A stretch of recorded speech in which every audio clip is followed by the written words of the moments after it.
ভাগবতের পঞ্চম স্কন্ধে গোকর্ণ মুনির কথা বর্ণনা করা হয়েছে। গোকর্ণ মুনি ভাগবতের একটা বড় চরিত্র। এই গোকর্ণ জন্মগ্রহণ করেছে একটা গাভীর গর্ভে। বুঝলেন, গাভীর গর্ভে জন্মগ্রহণ করেছে মানুষ। পৃথিবীর শ্রেষ্ঠ মুনি হিসাবে আখ্যায়িত হয়েছেন এবং কর্মজীবনে গোকর্ণ মুনির যে পালিত বাবা, ওনার নাম হলো ঋষিব ব্রাহ্মণ।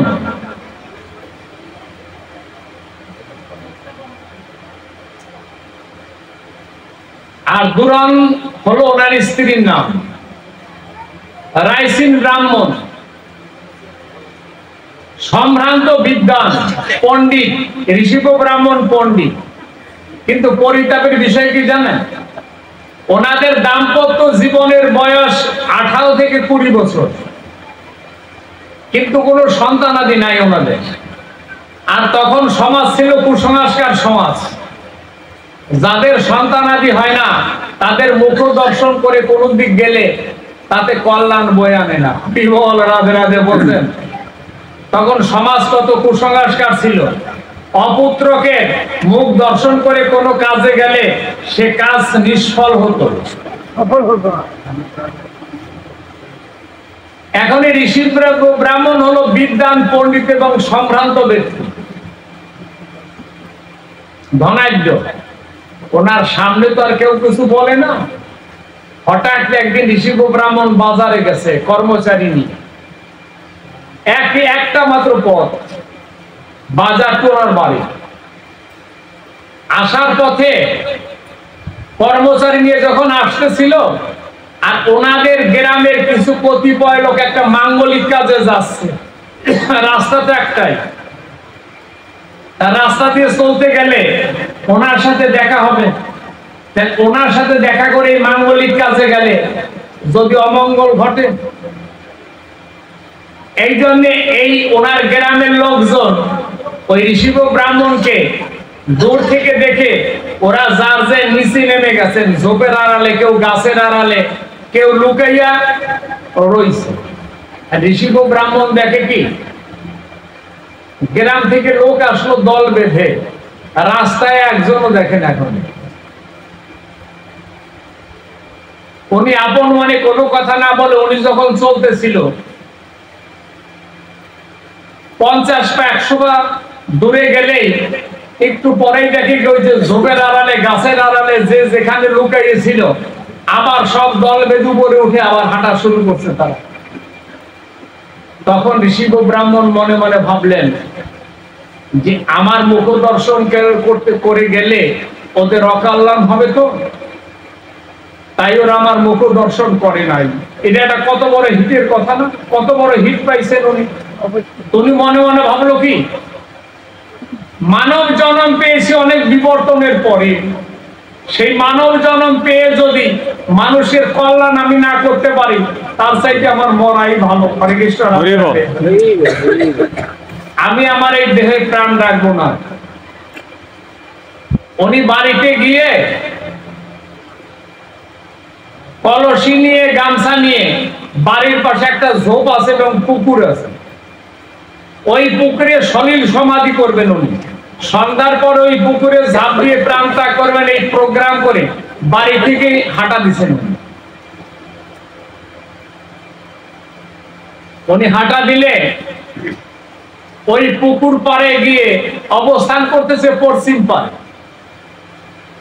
উনি প্রস্তুতি নিচ্ছে, সন্ধ্যার অপেক্ষায় আছে উনি।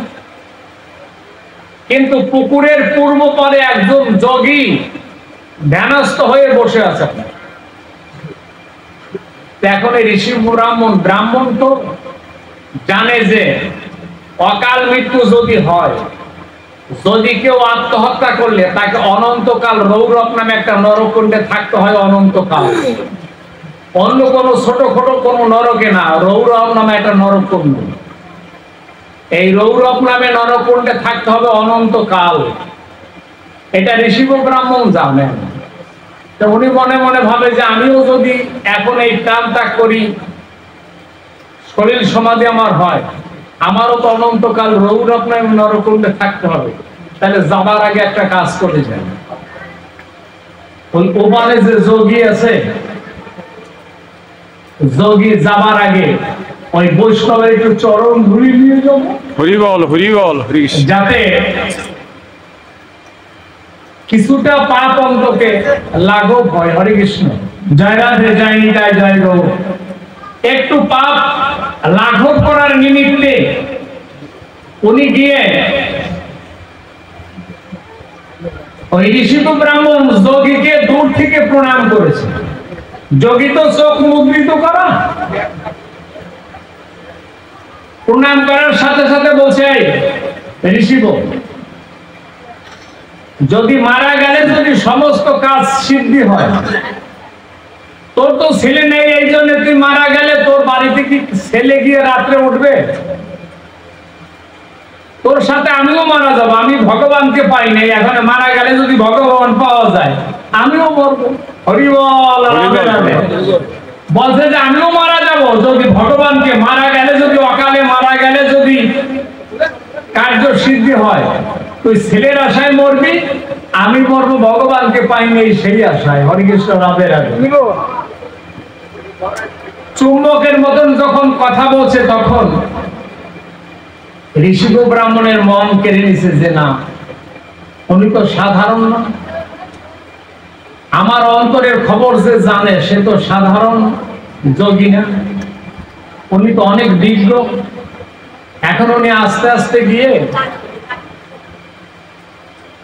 ওই ঋষিবর ব্রাহ্মণ ওই যোগীর যে এবার আগে তো দূর থেকে প্রণাম করেছে, এইবারে চরণ ধরে প্রণাম করেছে। চরণ ধরে প্রণাম করে কান্নায় যখন ভেঙে পড়েছে, তখন যোগী বলছে যে শোন, আমি তোর উপকার একটু করতে পারি, আমি যা বলবো সেই অনুপাতে কাজ করলে তোর মনের ইচ্ছা পূরণ হয়ে যাবে। কৃপা দেখছেন, রজাসিত কৃপা। হরে কৃষ্ণ, জয় রাধে মাধব। তাই আমরা বিজয় বাবুর একটা ছোট্ট কীর্তন শুনি, রাধে রাধে নিতাই গৌর হরি বল। হরে কৃষ্ণ।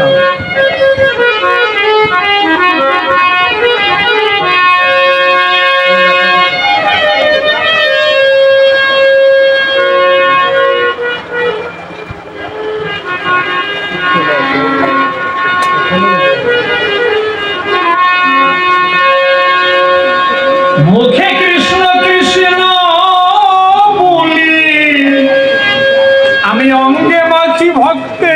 হরিবল হরিবল হরিবল হরিবল।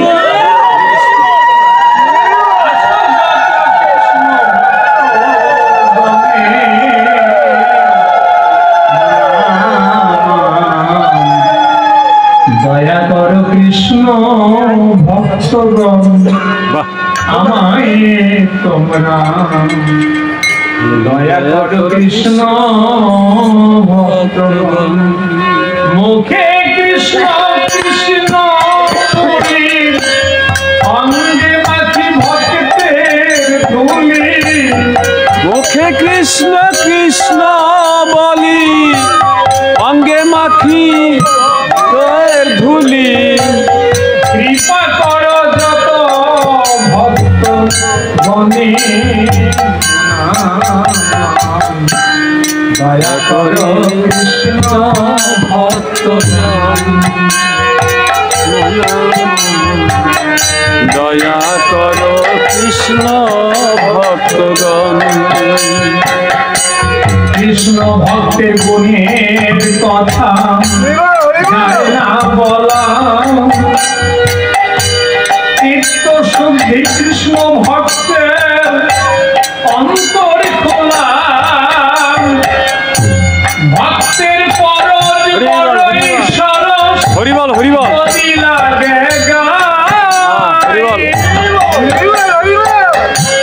কোটি জন্মের পাপ থাকিলে খণ্ডন হয়ে যায়। ভক্তের ধুলি পাওয়ার তরে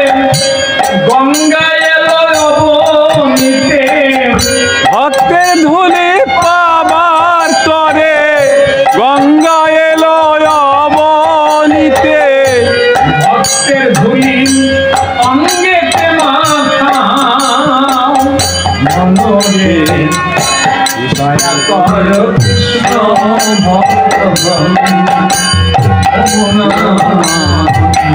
দয়া করো কৃষ্ণ ভক্তগণ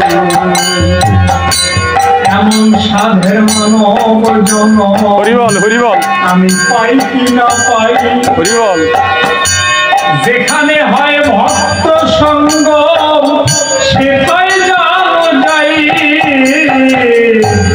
এমন সাধের মানব জন্ম পাই কি না পাই যেখানে হয় ভক্ত সঙ্গ সেটাই জানো যাই মুখে কৃষ্ণ কৃষ্ণ বলি অঙ্গে বাকি ভক্তের তুলি মুখে কৃষ্ণ কৃষ্ণ বলি অঙ্গে মাখি চরণ ধুলি কৃপা করো যত ভক্তগণে জোড়ালে তোর ছাতি তোর পরাণ হরিবল হরিবল জোড়ালে তোর ছাতি তোর পরাণ মুখে কৃষ্ণ কৃষ্ণ বলি অঙ্গে বাকি ভক্তের ধুলি কৃপা করো যত ভক্তগণে জোড়াবে তোর তালি তোর হৃদয়ে ও মনা জোড়াবে তোর তালি তোর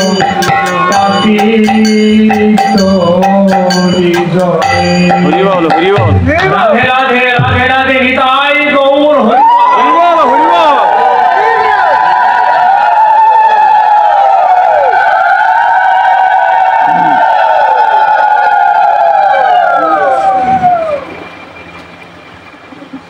যে যত বড়ই হোক না কেন যদি কিছু পেতে হয় কারো তাহলে পায়েই পায় হরে কৃষ্ণ রাধে রাধে যদি কিছু পেতে গেলে পায়েই পায় একমাত্র এছাড়া বিকল্প কিছু নেই পায় একমাত্র ভগবানের নৈকট্য লাভের একমাত্র পথ হলো ভক্তের চরণ ধরি হরে কৃষ্ণ রাধে রাধে যেটা ভগবান যে কয়জন রামচন্দ্র বলেন কৃষ্ণচন্দ্র বলেন গৌরচন্দ্র বলেন গৌর তো রাজপতি খালি গড়াগড়ি দিত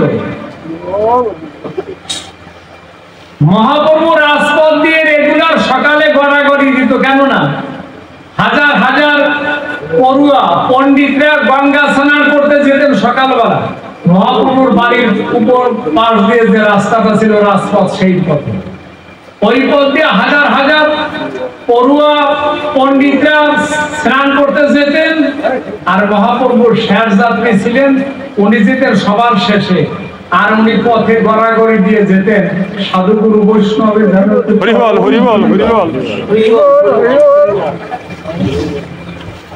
রাধে রাধে হরিবল হরিবল হরিবল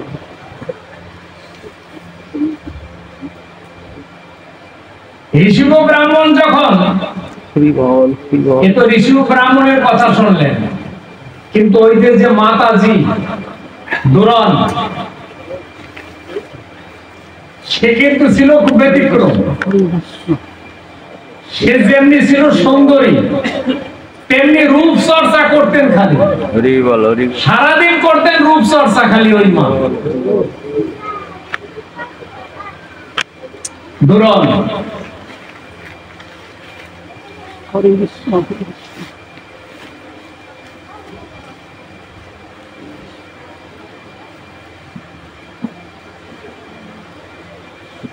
ঋষভ ব্রাহ্মণ তো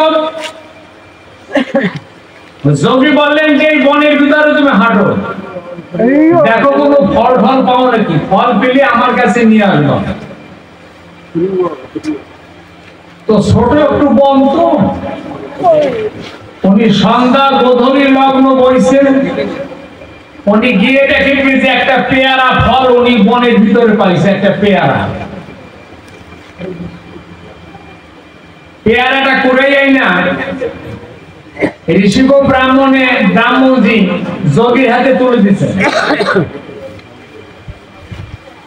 যোগীর হাতে তুলে দিলে যোগী একটু নাড়াচাড়া করে ফলটা বলছে কি এই ফলটা নিয়ে গিয়ে ব্রাহ্মণীকে রাত্রে সেবা করাই দেবো, বা যে টাইমে সে সেবা করলে, যে টাইমে সে সেবা করবে সেই টাইমে সে গর্ভবতী হবে।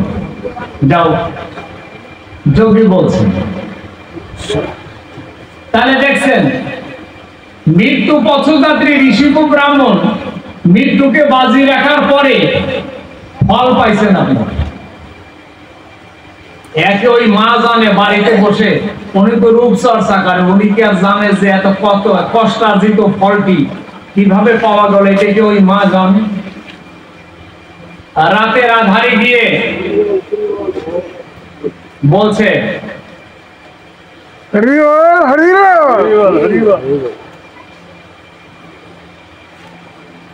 ব্রাহ্মণজি মাতাজিকে ডেকে বলছে ব্রাহ্মণীকে, এই ফল তুমি যে সময় সেবা করবা সেই টাইমে হয়ে যাওয়া, যাও যোগীর আশীর্বাদ নিয়ে যাও। কিন্তু ব্রাহ্মণী রূপচর্চায় তো পারদর্শী, শরীরের কোনো ঘাটতি না হয়, শরীরের পরিবর্তন না হয়, এইটা উনি চায় সবসময়। কিন্তু মায়েরা যখন গর্ভবতী হয় তখন তার শরীরের পরিবর্তন ঘটে, শরীর ভেঙে যায়, তার আগের মতন সেই লাবণ্যময় চেহারা থাকে না। এগুলো ওই মাতাজি দেখছে, কিন্তু জীবনে তো কোনোদিন সন্তান হয় না, এটা বোঝে না। কিন্তু দেখার পরে বোঝে যে গর্ভের সন্তান আসলে তার চেহারা ছবি থাকে না, অত সুন্দর চেহারা এটা নষ্ট হয়ে যাবে। উনি একা একা সংকল্প করছে ওই ফল উনি গ্রহণ করবেই না। হরি বল, রাধে রাধে, হরে কৃষ্ণ। ফল গ্রহণ করবে না ব্রাহ্মণী।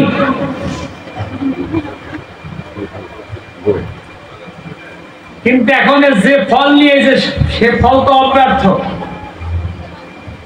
এটা যদি বাস্তব জীবনে না ঘটে তাহলে তো এটা একটা কলঙ্ক না? হরে কৃষ্ণ, একটা কলঙ্ক হবে। উনি লোক তো ধনী চতুর ব্রাহ্মণী, উনি ওনার এক দূর সম্পর্ক আত্মীয়। খোঁজ নিয়ে জানছে যে তার গর্ভের বয়স হলো 2 মাস। আর তখনের সমাজে রাইসিন ব্রাহ্মণের একটা কথা শোনে। রাইসিন ব্রাহ্মণরা ছিল পর্দাসীন। ওই ব্রাহ্মণ বাড়িতে ওই বাড়ির যারা পুরুষ তারাও ভিতরে যেতে গেলে ওই মায়েদের অনুমতি লাগতো, তারপরে ভিতরে যাওয়া লাগতো। অ্যাভেলেবেল বললেই আপনার ভিতরে যাওয়া যাবে না। বোঝেন যে কি পর্দাসীন তখনের সমাজ ছিল, কত বড়। এখন পুরুষ তো অ্যাভেলেবেল ভিতরে যেতে পারবে না, সবাই অ্যাভেলেবেল যাওয়া যাবে না ভিতরে। ওই দূরণ করছে কি জানেন? উনি এক মাতাজিকে ওই যে 2 মাস গর্ভ, ওইটা উনি প্রচুর টাকা দিয়ে কিনে বলছে যে তোমার গর্ভের যে সন্তান সেইটা আমাকে দিয়ে তুমি তার পরের দিনই চলে যাবে, সবাই জানবে যে ওই সন্তান আমার, আমি গর্ভ ধারণ করব না, তোমার সন্তানই আমার সন্তান নামে আমি সমাজে প্রতিষ্ঠিত করব। হরে কৃষ্ণ। কথাবার্তা বলার পরে ওই মাতাজিকে বাড়িতে এনে অন্দর মহলে রাখে। ও আর খোঁজ খবর থেকে রাখতে পারে না, ওই পর্দাসীন, অ্যাভেলেবেল যাওয়া যাবে না। এখন ওই ব্রাহ্মণী মনে মনে ভাবে কি যে এই যে ফলটা, এই ফলের গতি কি করি? হরে কৃষ্ণ, রাধে রাধে। সন্তান নাই, কোন জায়গা থেকে হায়ার করে আনবো আমি, কিন্তু ফলটা কি হবে? ফলটাই না জানি কোন বিপদ ঘটায়। আবার ওই ঋষিক ব্রাহ্মণের একটা গাভী ছিল, ওই ফলটা 4 টুকরা করে ওই গাভীরে রাতের আধারে ওই মা খাইয়ে দিয়েছে। তো ওই মা রাতের আধারে ওই গাভীটাকে সেবা করাই দিলে ওই গাভী গর্ভবতী হয়ে গেছে। ওই গাভীর গর্ভে ওই গোকর্ণ নামে বিখ্যাত সর্বকালের সর্বসেরা মণিজি ওই গাভীর গর্ভে জন্মগ্রহণ করছে। তারপর হায়ার করে যে মাতাজির আনছে তার গর্ভে সন্তান হয়েছে একটা ছেলে। দেখতে না দেখতেই কিছুদিন যেদিন রাজনীতি ওই গাভীও একটা ছেলে প্রসব করেছেন। গাভীতে কি আর ছেলে পোষতে পারে বলে ওই ব্রাহ্মণী এই দুইটা ছেলে এখন পোষে, দুই ছেলে পোষে। কিন্তু গোকর্ণ শব্দটি আলোচিত হয়েছে একটা কারণে, সেইটা হলো ওই গোকর্ণর মণির কান দুটো ছিল গরুর মতন খালি, একটাই ছিল খালি গরুর নিদর্শন, সেটা হলো কান দুইটা গরুর মতন খালি, আর সব মানুষ। মনির আশীর্বাদ পুষ্ট ছেলে জন্মলগ্ন থেকেই ধর্মভীরু। যেখানে ভাগবত, যেখানে রামায়ণ, যেখানে গীতা পাঠ, যেখানে সাধু সঙ্গ বৈষ্ণব সঙ্গ হয় সেখানে গিয়ে নিয়মিত ওই গোকর্ণ সেখানে গিয়ে উপনীত হতো রেগুলার।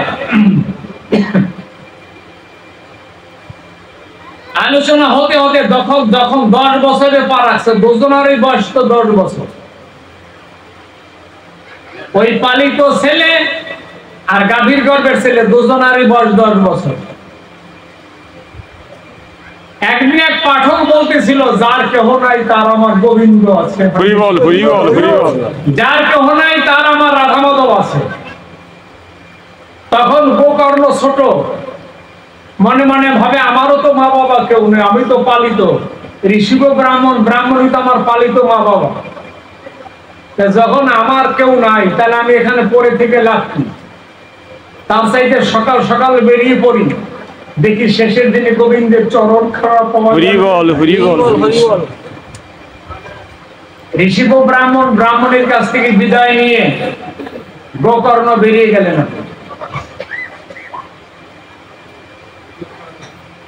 গোকর্ণ বিভিন্ন তীর্থ পর্যটন করেন, তীর্থের মাটিতে গড়াগড়ি দেন, সাধুগুরু বৈষ্ণবদের চরণ ধরে নেন। নিতে নিতে যখন 30-এ পা রাখছে গোকর্ণ, টানা 20 বছর তীর্থ পর্যটন করার পরে একসময় ওনার ভাগ্যের পরিবর্তন ঘটেছে, উনি সিদ্ধি লাভ করে ফেলছেন। দেখতে দেখতে 1-2 বছরের ভিতরে সারা ভারত ভূমিতে প্রচার হয়ে গেছেন গোকর্ণ নামে একজন যোগী আছে। গোকর্ণের প্রচার হয়ে গেল 2 বছরের ভিতরে টোটাল ভারতের আনাচে কানাচে সব জায়গায়। এত গেল গোকর্ণ। কিন্তু আর একজন যে ওই যে পালিত ছেলে তার নাম হলো দুরন্দি। ওই দুরনের ছেলে, এই জন্য দুরন্দি তার নাম রাখা হয়েছে। দুরন্দি হলো অত্যন্ত বদমাস, মদ্যপায়ী, বারবনিতা আসক্ত, বারবনিতা পতিতা আসক্ত, আর হলো মদ্যপান করে রেগুলার। বন্ধু বান্ধবদের সাথে মিশে রেগুলার মদ্যপান করে আর পতিতালয়ে যায়। এখন ঋষিব ব্রাহ্মণ তো মধ্যবিত্ত ফ্যামিলি, যদিও ধনাঢ্য। এখন এই কাজে যে টাকার প্রয়োজন, এই টাকা কি রেগুলার উনি সাপ্লাই দিতে পারেন? ওনার খুব কষ্ট হয়। উনি একদিন ডেকে ওই ছেলেকে বলছে কি যে, শোনো দুরন্দি, তোমার আর টাকা পয়সা দিতে পারবো না কালকে থেকে,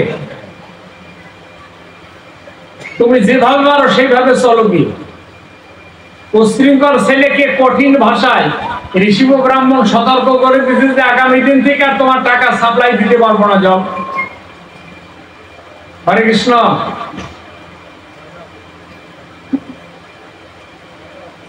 ও চোখ মুছতে মুছতে ওই বন্ধুদের সাথে রাত্রে মিলিত হয়েছে। শয়তান তো, দুষ্টু মানুষ তো, চোখে জল।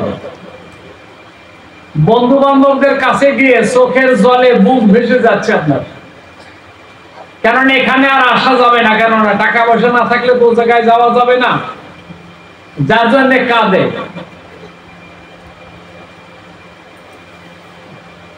এখন বন্ধু বান্ধব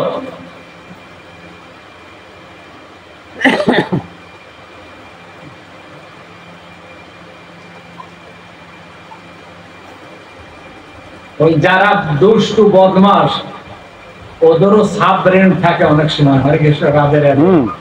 ওদেরও ভালো ব্রেন থাকে। আপনার ভালো ব্রেন না থাকলে দুষ্টামি করতে পারবো না। গ্রাম ওই মধু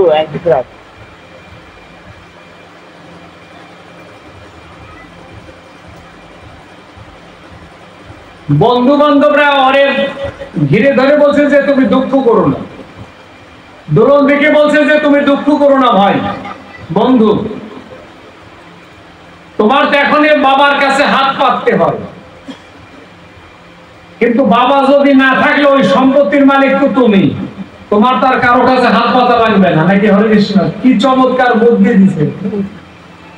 মানে বাবাকে রাতের আধারে মেরে ফেলতে হবে, তারপর ওই সম্পত্তির মালিক হবা তুমি। দেখছেন কি চমৎকার বুদ্ধি দিছে আপনার, কি চমৎকার বুদ্ধি দিছে আপনার। বুদ্ধি যেমন বুদ্ধি দিছে যে মাথায় ক্যাচ করছে, আপনার ধরছে, ওয়াশ করছে। তো এখন বলছে কি যে হ্যাঁ ঠিক আছে, তাই তোমরা একটু সাহায্য করো। ওই দুরন্দি বন্ধু বান্ধবদের নিয়ে এসে একদিন রাতের আধারে ওই ব্রাহ্মণ আর ব্রাহ্মণদের রাতের আধারে মেরে ফেলছে আপনার। হরে কৃষ্ণ। দেখছেন মেরে ফেলছে মা বাবাকে। এখন ওরা তো অপমৃত্যু হয়েছে না।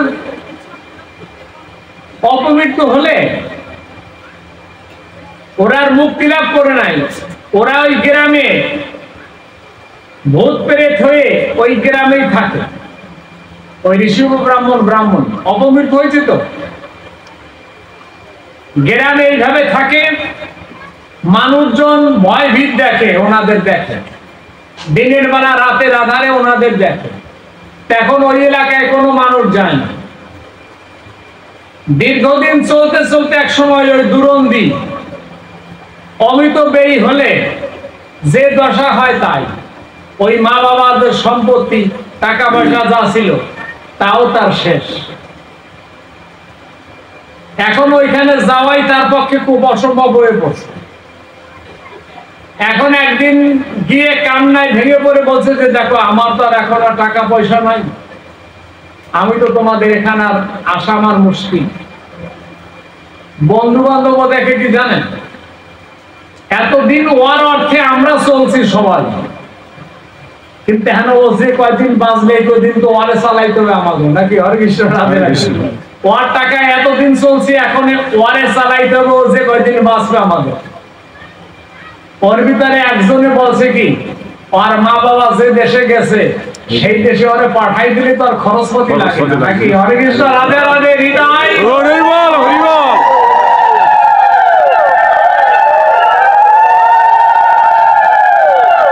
কি বুদ্ধি করছে দেখছেন। ওর মা বাবা যে দেশে গেছে সেই দেশে ওরে পাঠাই দাও, তাহলে আর ওর পিছনে আমার কোনো টাকা পয়সা খরচ লাগবে না। খাবার খাইছি যে কথা কাজও তাই। রাতের আধারে ওই দুরন্দিকেও মেরে ফেলছে আপনার একজন ওই বন্ধু বান্ধব।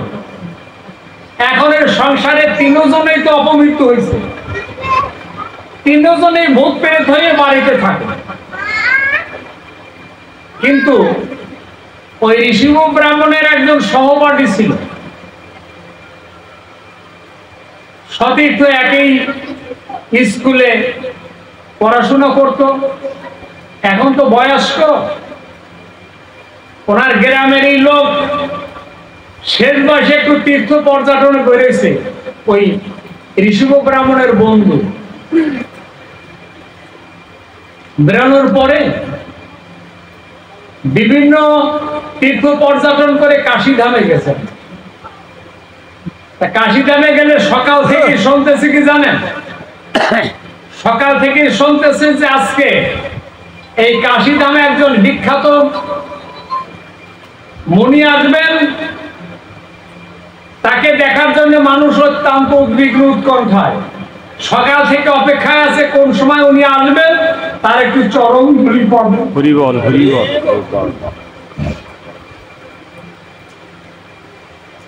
জীবনে কোন মুনি আসবে সেইটা বলতে পারে না কেউ। এখন ওই ঋষি ব্রাহ্মণের বন্ধু লোকটি মনে মনে ভাবে, তীর্থে যখন আসছি আর যদি বিখ্যাত মুনির দর্শন পেয়ে তাইলে তো জীবন ধন্য, আমার সার্থক হবে তীর্থ পর্যটন করা। উনি অপেক্ষা করতে করতে সন্ধ্যার সময় ওই বিখ্যাত মুনি আসছেন। মুনি হলো গোকর্ণ। হরে কৃষ্ণ, রাধে রাধে। গোকর্ণ কাশীতে উপস্থিত। যখন সবাই তাকে দেখছে, কিন্তু এই ঋষি ব্রাহ্মণের বন্ধু লোক ও তো শতবার দেখছে গোকর্ণকে ওই বাড়িতে, 10 বছর পর্যন্ত তো ওই বাড়িতে দেখছে।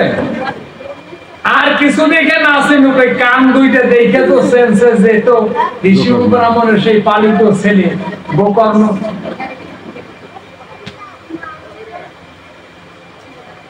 এখন সমস্ত মানুষ দেখাশোনা করে যখন বিদায় নিছে, তখন ওই ভদ্রলোক আস্তে আস্তে গিয়ে গোকর্ণর চরণের কাছে গিয়ে বলছে যে, হে মণিবর, আপনি কি ঋষি ব্রাহ্মণের পালিত ছেলে? আপনি গোকর্ণ নাম আপনার? সমস্ত ঘটনা বলার পরে গোকর্ণ 20 বছর যাবৎ মা বাবার কোন সংবাদ নিতে পারে নাই, কিন্তু এখন সমস্ত ঘটনা বলার পরে মনে মনে ভাবছে তো এ তো বাবার বাড়ির পাশের লোক, বন্ধু লোক, ওনার কাছে সমস্ত কুশলাদি জানার জন্য বললো কি যে মা বাবা কেমন আছে, ভাই কেমন আছে। তখন বললো যে ওনাদের তো অকাল মৃত্যু হয়েছে। একটা পরিতাপের বিষয় কি জানো গোকর্ণ? অন্য এখন ভূত প্রেত হয়ে গ্রামের মানুষদের ভয় ভীত দেখাচ্ছে, ওই এলাকায় জনশূন্য হয়ে গেছে। এখন তুমি এত বড় বিখ্যাত মুনি, তুমি পারো না মা বাবা ভাইকে একটু মুক্ত করে দিয়ে গোবিন্দের চরণে? হরি বল, হরি বল, হরি বল। তাই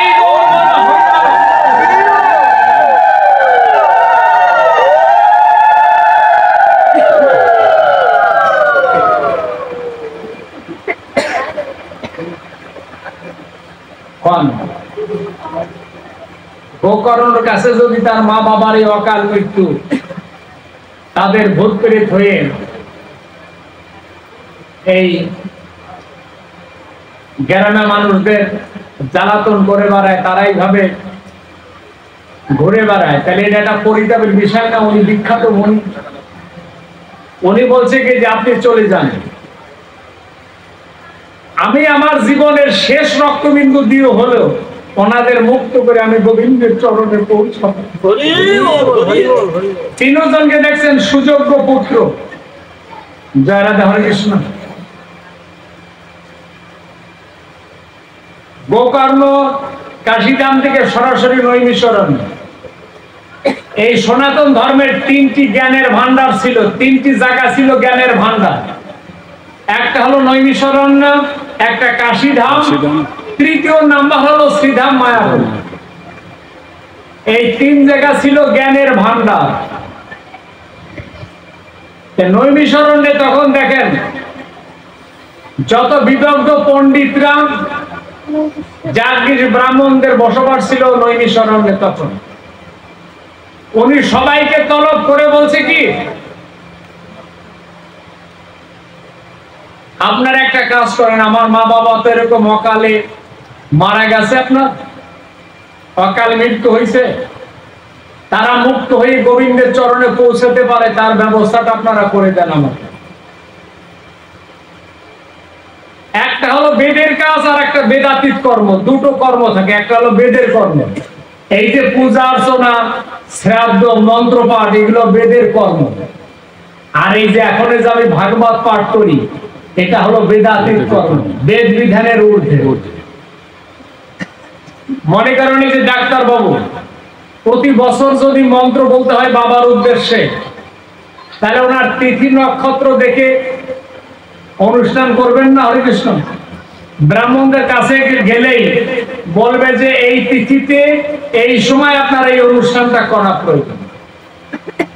কোন ভট্টাচার্য পাজি পুঁথি দেখে ওনারে বিধান দিলেন যে এই টাইমে, এই দিনে, এই টাইমে, এই তিথিতে এই কামটা করবে। আচ্ছা, ওই ডাক্তার বাবু ওই গিয়ে ওই পণ্ডিতকে আবার কি বলবেন জানেন?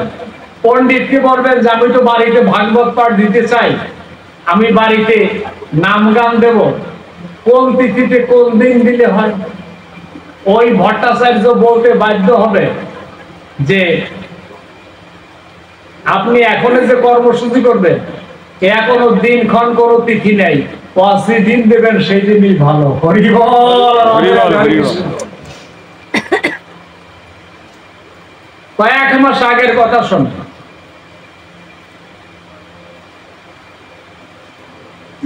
আমার দেশে কোটালিবার একটা ছেলে খুব ধনাঢ্য ব্যক্তি, ভাই, 3 ভাই, তো এ হলো ছোট ভাই, অ্যাক্সিডেন্টে মারা গেছে, গাড়ি অ্যাক্সিডেন্টে মারা গেছে। আর 2 ভাই হলো আপনার সাব রেজিস্ট্রার অফিসার, টাকা কামায় তো প্রচুর টাকা, হরে কৃষ্ণ, যে ডিপার্টমেন্টে চাকরি করে। এখন অকাল মৃত্যু হয়েছে। ভট্টাচার্যের কাছে বিধান নিতে গেলে 21 জন ব্রাহ্মণ সেদিন সকাল 8টা থেকে 2টা পর্যন্ত ওনাদের কর্মসূচি করবে। 3টার পরে 1 ঘন্টা আমার ভাগবত পাঠ করতে হবে, আমার দল বল নিয়ে সেখানে উপস্থিত হইতে হবে। এই চূড়ান্ত সিদ্ধান্ত হয়েছে। আমি তো একটাই গিয়ে উপস্থিত হয়েছি, কাছাকাছি তো পারি। এখন এই ভট্টাচার্য জি ওনাদের মন্ত্র 20 জন 21 জন ব্রাহ্মণের মন্ত্র উচ্চারণ করছে, গীতা পাঠ করছে, যা যা করণীয় না করছে। এখন এই 2টা যখন বাজে তখন আমার কাছে এসে বলছে কি যে প্রভু আপনার গায়াবদের একটু দিতে হবে আমাদের, কারণ এই বাড়িটা 3 বার প্রদক্ষিণ করতে হবে নাম করে, কৃষ্ণ নাম করে এই বাড়ি 3 বার প্রদক্ষিণ করতে হবে, তারপরে আপনার অনুষ্ঠান শুরু করবেন। আপনি ওটা 3 বার প্রদক্ষিণ করে আসার পরে ভট্টাচার্যকে আমি জিজ্ঞাসা করছি যে ভট্টাচার্য জি 21 জন ব্রাহ্মণে সকাল থেকে 8টা থেকে 2টা পর্যন্ত অনুষ্ঠান করলেন, আবার এখন নাম দেওয়া লাগবে নাকি? এখন ওই ভট্টাচার্য কয় কি যে আমরা যা করছি ওতে কি হবে না হবে তা জানি না, তবে এই যে নাম যে দিলেন আপনার লোকজন দিয়ে আমরা এই নামে যদি পার হয়ে যায়, এবার হরি বল হরি বল হরি বল, এই নামেই একমাত্র পরিত্রাণের পথ, কলির যুগে উত্তম। তাহলে বোঝেন বেদ বিধানের ঊর্ধ্বে এর কোন তিথি নক্ষত্র নাই। আপনি যেদিন দেবেন ভাগবত পাঠ, যেদিন নাম, যেদিন রামায়ণ দেবেন, কোন পাজি বুদ্ধি দেখা লাগবে না। এটাকে বলা হয় বেদাতীত কর্ম। আর বেদে কর্ম করতে গেলে তখন পাজি বুদ্ধি দেখে কর্ম করতে হবে। হরে কৃষ্ণ রাধে। এখন গোকর্ণকে ডাক দিয়ে বলছে যে তোমায় গয়ায় গিয়ে গয়াসুরে পিণ্ড দাও, প্রথম যাও। আবার একজনে ডাক দিয়ে বলছে যে গোকর্ণ তোমার যে বিধান দিলাম এটা হলো বেদের কর্মের উপরে তোমার বিধান দিলাম, এইটা করে দেখো যে কি হয়। যদি না হয় এর পরে ওষুধ আছে। হরে কৃষ্ণ রাধে রাধে। ওটাও শেষ ওষুধ নয়, এরপরে ওষুধ আছে আর কি। হরে কৃষ্ণ রাধে রাধে। গোকর্ণ গয়া এসে পিণ্ড দান করছে গয়াসুরে। পিণ্ড দান করার পরে ওই ছেলেকে তার পৈতৃক ভিটায় যেতে হয়। যাও চলে যাও। গোকর্ণ আসছে গয়াসুরে পিণ্ড দান টান করে পৈতৃক ভিটায় আসছে। আসার পরে গোকর্ণ যখন হাঁটতেছিল তখন দেখে কি জানেন যে তার পিছনে পিছনে একটা ছায়া মূরতি তাকে ঘিসে ঘিসে হাঁটে। গোকর্ণ ডাক দিয়ে বলছে তুমি কে যে ছায়া মূরতি দিয়ে আমার পাশে পাশে হাঁটো, তুমি কে? তখন ওই যে দুরন্দি যে দুষ্ট ভাই, ও বলছে কি যে ভাই আমি হলো ওই ঋষিদ ব্রাহ্মণের সেই পালিত ছেলে দুরন্দি, বলছে তোমাদের মুক্তির জন্য তো আমি অনুষ্ঠান করেছি, গয়ায় পিণ্ডদান করেছি তিলন জানার জন্য। বলছে যে ভাই আমি যে পাতকি, তাতে তোমার ওই পিণ্ডদানে আমার মুক্তি হবে না। আমি মুক্তি হয়নি, মা বাবা কি হয়েছে না হয়েছে তা জানি না, তুমি আমাকে একটু মুক্তির ব্যবস্থা করে দাও। বলে যখন এই ছায়ামূর্তি কান্নাকাটি করছে, তখন গোকর্ণ বলছে কি যে অপেক্ষা করো, আমি আবার নৈমিষারণ্যে যাব। আবার গেছে নৈমিষারণ্যে, আবার গিয়ে মনি ঋষি যোগী তিনি সবাইকে ডাকছে। ডাকার পরে বলছে যে আপনাদের বিধান মতন আমি গয়ায় গিয়ে গয়া সূর্যের পিণ্ড দান করেছি, কিন্তু তাতে তো আমার মুক্তি হয় নাই, এদের মুক্তি হয় নাই। এখন কি করলে মুক্তি হবে সেটা আপনারা বিধান দেন, যাতে ওরা সবাই মুক্ত হয়ে আমার গোবিন্দের চরণখানা পৌঁছায়। বলছে যে গোকর্ণ, সবচাইতে উৎকৃষ্ট কাজ হলো যারা মারা গেছে তাদের উদ্দেশ্যে তুমি ভাগবত পারায়ণ করো। ভাগবত পারায়ণ দিলে ও কেন আর 14 পুরুষ পর্যন্ত মুক্ত হয়ে গোবিন্দের চরণ পদে যাবে। ও একা না, 14 পুরুষ পর্যন্ত। এই ভাগবত পাঠ একান্ত আবশ্যক, তুমি সেইটা করো। তা বলছেন যে দেখেন আপনারা যদি অনুমতি দেন, আপনারা যদি যান, কেননা তখন তো অ্যাভেলেবেল পাঠক নয়। উনি সবাইকে রাজি করাইছেন। রাজি করানোর পরে উনি যথাসম্ভব পৈতৃক ভিটায় ভাগবত পাঠের আয়োজন করেছেন, ভক্ত সেবার ব্যবস্থা করেছেন।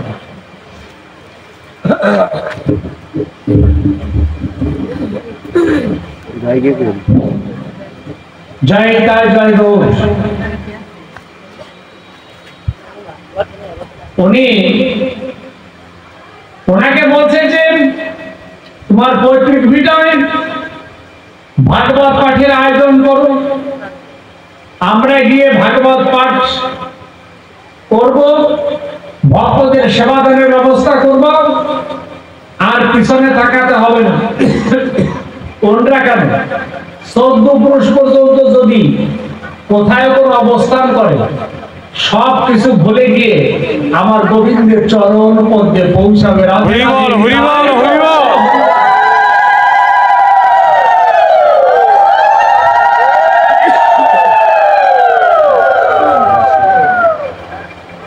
আয়োজন হয়েছে আপনার, কিন্তু গোকর্ণ 20 বছর যাবৎ তীর্থ পর্যটন করেছে, কিন্তু ভক্ত সেবা দান, ভক্ত সঙ্গ একান্ত ভাবে এইটা করার তো সুযোগ খুব কম হয়েছে। কিন্তু তখন তো একটা বাঞ্ছা ছিল, তাকে সিদ্ধি লাভ করতে হবে, তাকে চরম শিখরে গিয়ে পৌঁছাতে হবে। এই চিন্তাই তো সারাদিন কাটতে হরে কৃষ্ণ রাধে রাখে। এই জন্যে আমরা বিজয় বাবুর আর একটা কীর্তন একটু শুনি, দেখেন কত গুহ্যতম কথা ওনার কথায় বলছে। এত বড় বিখ্যাত চারণ কবি পৃথিবীতে আর আসে নাই বিজয় বাবুর মতন, হরে কৃষ্ণ রাধে রাধে। বিজয় বাবু হলো সারা পৃথিবীর শ্রেষ্ঠ চারণ কবি। তার একটা কীর্তন আমরা একটু শুনি, রাধে রাধে নিতাই গৌর হরি বল হরে কৃষ্ণ। হরেশ যন্ত্রপতি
আমার হলো না জীবনে আমার দিন আর দিনে দিন পুরালো ওরে মিশিয়া জনে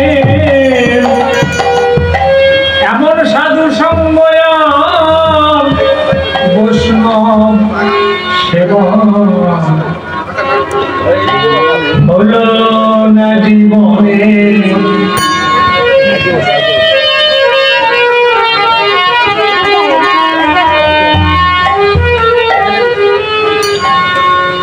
ও দয়াল গে আমার মতো অপরাধী হরিবল হরিবল এ জগতে নাই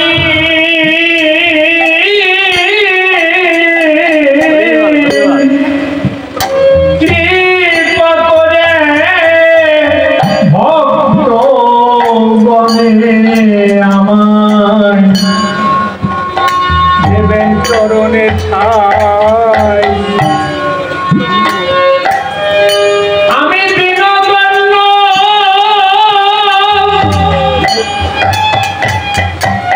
আমায়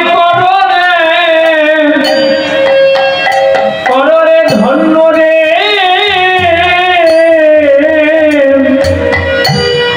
এই ভক্ত পরশ দানে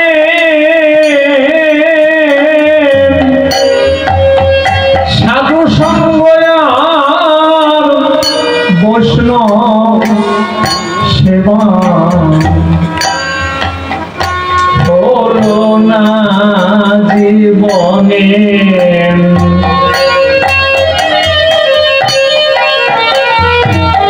সঙ্গ হলো না দয়াল রে পাগল বিজয় বলে মহাভোগে যেদিন আমার হবে রে মরণ সেদিন আমার মাথায় দিও তোমরা ভক্তের চরণ হরিবল হরিবল পাগল বিজয় বলে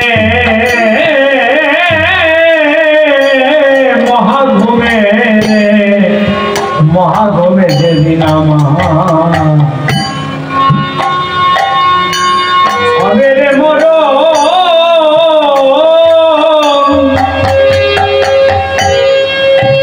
সেদিন আমার মাথায় দিও তোমরা ভক্তের চরণ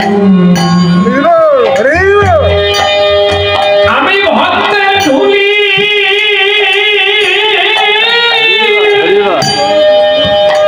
ভক্তের ধুলি মাথায় রাখি দু চোখেতে জানোই আমি মুদি রাখি অন্য আশা নাই মনে সাধু সঙ্গ আর বৈষ্ণব সেবা হলো না জীবনে দিন আর দিনে দিন ফুরালো আমার হরিবল হরিবল মিশিয়া জনে সাধু সঙ্গ বৈষ্ণব সেবা হলো না জীবনে রাধে রাধে হরে কৃষ্ণ আমরা এই স্পেসে যারা এখন আছি প্রত্যেকের একটু জীবন পরিসংখ্যান করে দেখেন তো যে যে বয়সে দাঁড়াইছেন জন্মলগ্ন থেকে যেখানে এসে দাঁড়িয়েছেন এই জীবন খাতাটা একটু উল্টেই দেখেন তো কে কয়দিন সাধু সঙ্গ বৈষ্ণব সঙ্গ করছেন খাতার পাতায় ও মেলে কিন্তু পূজন কত, অসৎসঙ্গ কত, খারাপ কাজ করে জীবন চলে গেল। ভাবি নেই যে শেষের দিনে যেতে হবে, এখানে আসছি চলে যেতে হবে, এটা কিন্তু তখন ভাবি নাই। ভাবি কখন? যখন মৃত্যু আমাকে হাসানি দিয়ে ডাকে, তখন ভাবি যে চলে যেতে হবে। তখন তো ভাবলে হবে না, আগে থেকে যদি তার প্রস্তুতি করব না নেন, হরে কৃষ্ণ, দূর দেশে যাবেন, তার এবিলিটি, তার সবকিছু যদি আগে থেকে প্রস্তুতি না করেন, তাহলে যাবেন কেমন করে? আপনি এখান থেকে ইন্ডিয়ায় যাবেন, টাকা পয়সা রাখতে হবে, লোক যারা পদ গাড়ছে তাদের জোগাড় করতে হবে, তবে তো যাবেন। আর যে দেশে যাবেন সে দেশে ওই রকম টাকা পয়সা লাগবে। সেটা কি জানেন? আপনাকে কৃষ্ণ ধনে ধনী হতে হবে। আর কৃষ্ণ ধন আছে একমাত্র নামে, আর সাধুগুরু বৈষ্ণবের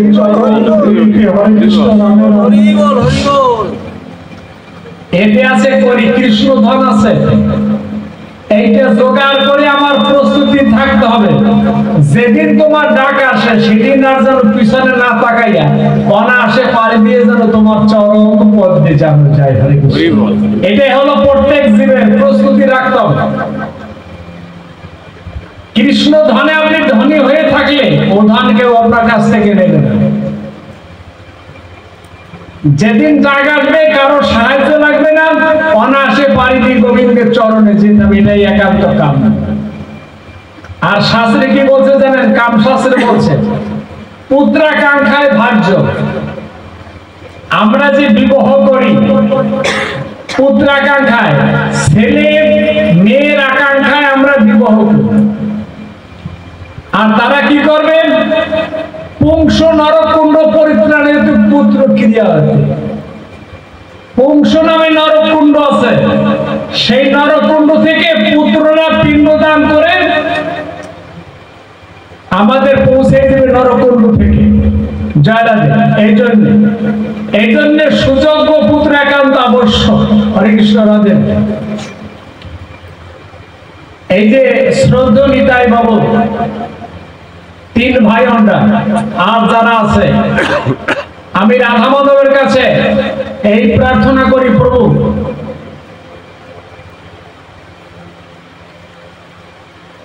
উনি আমাদের একজন বান্ধব। ওই যে নিতাই বাবু একজন বান্ধব। কিসের বান্ধব? আপনারা এখানে আসছেন প্রত্যেকে টাকা পয়সা দিয়ে উনি ধনী করে দেবে সে কথা না। উনি এখানে আপনাদের ডেকে এনে এই কৃষ্ণ ধনে ধনী করে দিচ্ছে। এই জন্যই তুমি আমাদের একান্ত বান্ধব। উনি হলো প্রকৃতি বান্ধব কৃষ্ণ ধন। এই যে আপনার ভাগবত পাঠ শুনিয়েছে, ভক্ত সঙ্গ দর্শন করাইছে, দর্শন করাইছে, এইটা উনি কৃষ্ণ ধনে ধনী করে দিচ্ছে আমাদের। ওনার বাবার উদ্দেশ্যে নিজেরা মুক্তি হওয়ার জন্য প্রার্থনা করে আমাদের ডেকে এনে আমাদের যে মুক্তির ব্যবস্থা করে দিচ্ছে। তাহলে এই ব্যবস্থা যদি উনি করে দেয়, তাহলে তুমি পরোক্ষভাবে উনিও বান্ধব আমাদের, নাকি? হরে কৃষ্ণ। তাই রাধা মাধবের কাছে, আমার গৌর কাছে, নিতাইয়ের কাছে প্রার্থনা করেন সবাই। অনুধ্বনি জয় ধ্বনি দিয়ে প্রার্থনা করবেন। ওনাদের টোটাল ভালো থাকে, সুখে থাকে, শান্তিতে থাকে। যে বাঞ্ছা করে উনি অনুষ্ঠান করে, আমার রাধা মাধব যেন তা কানায় কানায় পূরণ করে দেয়। আর পার্থিব জগতের সমস্ত অমঙ্গল দূরী করে মঙ্গল বিধান দান করেন, এই প্রার্থনা আমরা সবাই গোবিন্দের কাছে করি। হরে কৃষ্ণ। বল বল রাধা কৃষ্ণ প্রীতি পূর্ণানন্দ।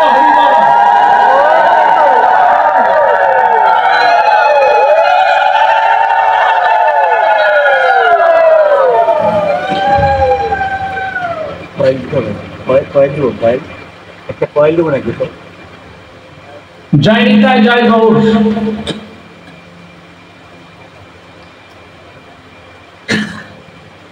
এখনই মনে করেন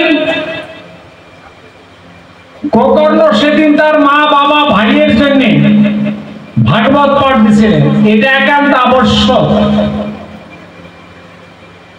সনাতন ধর্মাবলম্বীদের এটা একান্ত আবশ্যক।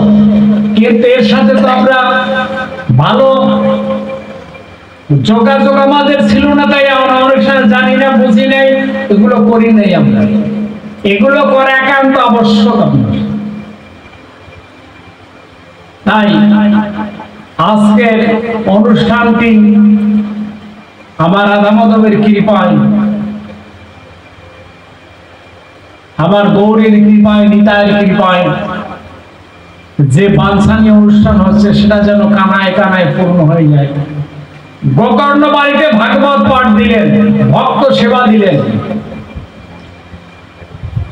কিন্তু তার পরের দিন ওই ছায়ামূরতি দেখে না, ছায়ামূরতি নাই। গোকর্ণ জিজ্ঞাসা করলেন, ছায়ামূরতি এক সময় কথা বলছেন, অলক্ষ থেকে বা দেখা দেয়নি, অলক্ষ থেকে কথা বলছে। বলছে কি যে ভাই, আমাদের পাথেও যা আমরা পেয়ে গেছি, আমরা এখন দেশের মানুষ দেশে যাচ্ছি, হরে কৃষ্ণ। আমরা এখন দেশের মানুষ দেশে রওনা হচ্ছে, হরে কৃষ্ণ। আমরা কোথা থেকে আসছি, এখন টেম্পোরারি আছি কয়দিন, আমরা তো অতিথির মতন। কিন্তু অতিথির মতন এসে এইবারে মনে করেন নিতাই বাবুর বাড়িতে যদি কোনো অতীত আসে, অতীত আসলে সে যদি মনে করেন এইটা তার বাড়ি, তাহলে এটা ভুল হবে না নাকি? হরে কৃষ্ণ। এইটা ঠিক না ভুল? আমরা তো তাই, আমরা এখানে তো অতিথির মতন আসছি, অল্প কয়েকদিন থাকবো, কিন্তু এইখানে এসে যদি মনে করি যে এখান থেকে যাওয়া লাগবে না, এইখানে থাকবো, তাহলে এটা তো অত্যন্ত পরিতাপ, দুঃখের বিষয়। হরে কৃষ্ণ। তার উপরে ভবার আর একটা গান শোনাই, হরে কৃষ্ণ, রাধে রাধে। গান শোনাইলে কি অপরাধ নাকি আবার বলেন? হরে কৃষ্ণ। না না, জয় রাধে, হরে কৃষ্ণ। দাঁড়ো দাঁড়ো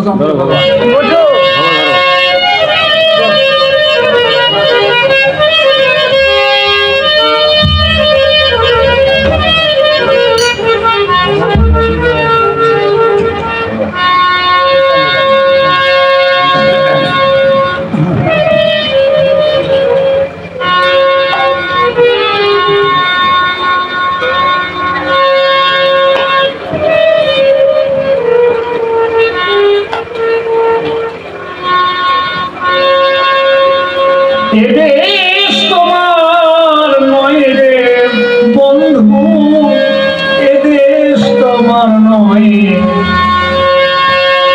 দুদিন পরে কোথা যাবা, অজানা তোর দেশে হায়। এদেশ তোমার নয়, এদেশ তোমার নয় রে বন্ধু, এদেশ তোমার নয়।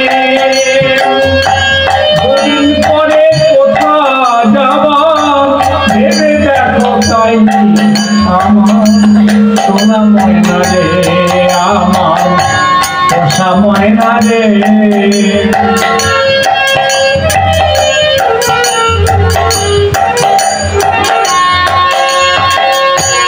আমার আমার আমার বলে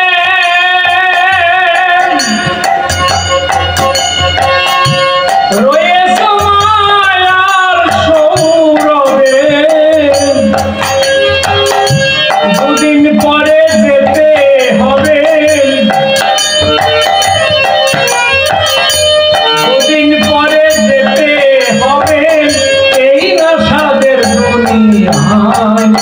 এদেশ তোমার নয় রে, এদেশ তোমার নয় রে বন্ধু, এদেশ তোমার নয়।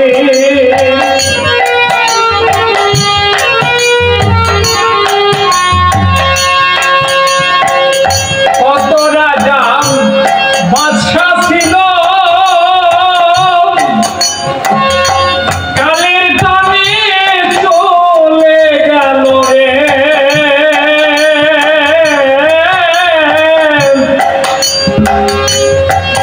তাদের স্মৃতিটুকু রেখে গেল, স্মৃতিটুকু রেখে গেল এই নাসাদের দুনিয়ায়।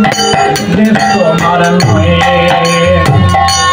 এদেশ তোমার নয় রে বন্ধু, এদেশ তোমার নয়।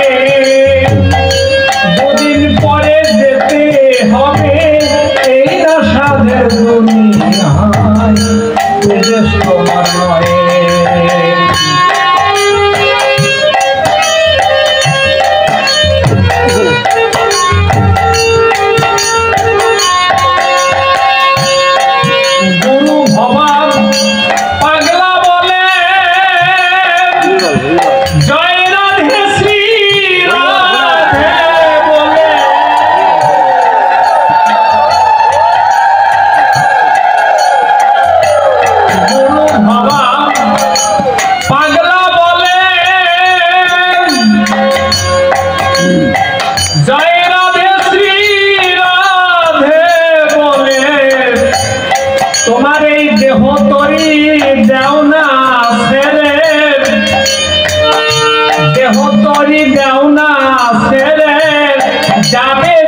দেশ তোমার নয় রে বন্ধু, এ দেশ তোমার নয়। দুদিন পরে যেতে হবে, এই না সাধের দুনিয়া, এ দেশ তোমার নয়। রাধে রাধে, হরে কৃষ্ণ। হরি বল। জয় নিতাই, জয় গো। গোকর্ণ মুনি সেদিন ভাগবত পাঠ দিয়ে তার অকাল মৃত্যু, মা বাবা ভাইকে পরিত্রাণ পার করে দিল। শুধু তিনজনেই না, তার 14 পুরুষ পর্যন্ত যদি কোথাও কোনো অবস্থায় থাকে, তারাও মুক্ত হয়ে আমার গোবিন্দের চরণ পড়তে দেবে। হরি বল, হরি বল। এটা মানব জীবনের একান্ত আবশ্যক। এই সহজ পদ্ধতি, এই সুন্দর পদ্ধতি, যদিও সেই যুগ যুগ ধরে আবহমান কাল ধরে চলে আসছিল, কিন্তু সেইটা সমাজে প্রতিষ্ঠিত হতে অনেক দেরি লাগছে আমার।